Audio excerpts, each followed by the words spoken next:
The Netherlands are often referred to or likes to see itself as an example to the world by legalizing prostitution.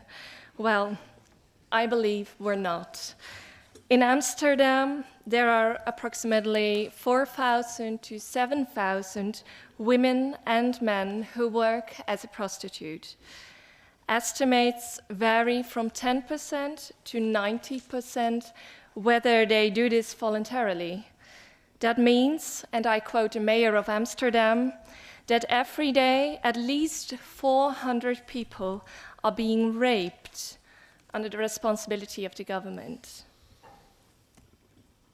About 20 million people are in forced labor worldwide.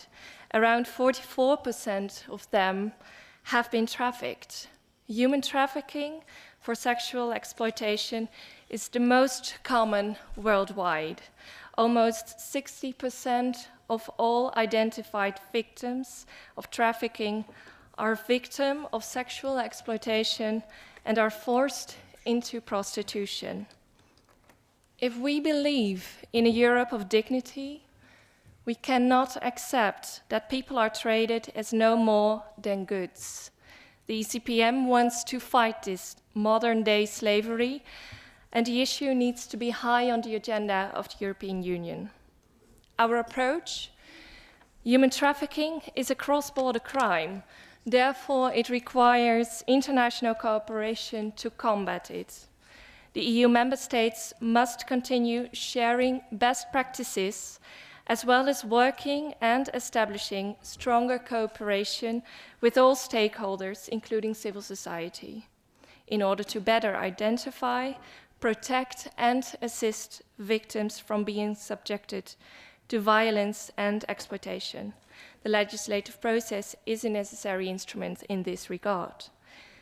The best solution, in our view, is to reduce the demand, and that's a difficult task. On the one hand, the ECPM wants to encourage at EU level that the member states will criminalize the purchase of sex in all circumstances, as well as third-party sellers, like the traffickers.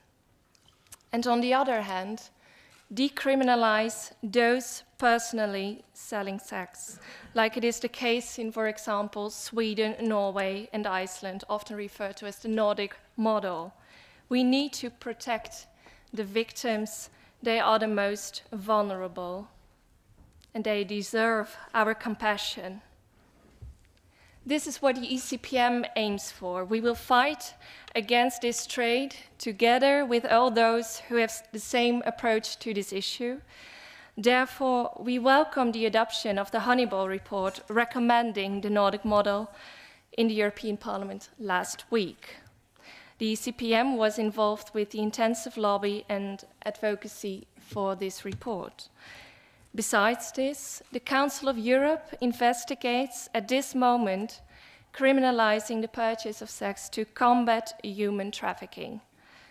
The ECPM was involved by tabling the motion for the resolution that requested this investigation, and the outcome will be discussed later this year.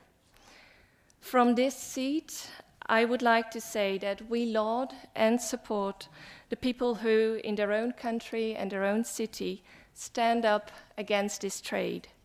The Christian Union, the party that I represent, is leading the opposition on this issue in the Netherlands and succeeded already in increasing awareness about the relation between human trafficking and forced prostitution in my own country. They created, together with the SDP, the party of Bas Belder, programs for prostitutes to step out. This is an issue that needs to be addressed one step at a time, and they will soon launch a bill in Parliament to criminalize the purchase of sex and stand up for the victims of human trafficking and sexual exploitation. The ECPM sees that now we have some allies, people are waking up, and we are convinced that we can win this fight and we can have a Europe of dignity.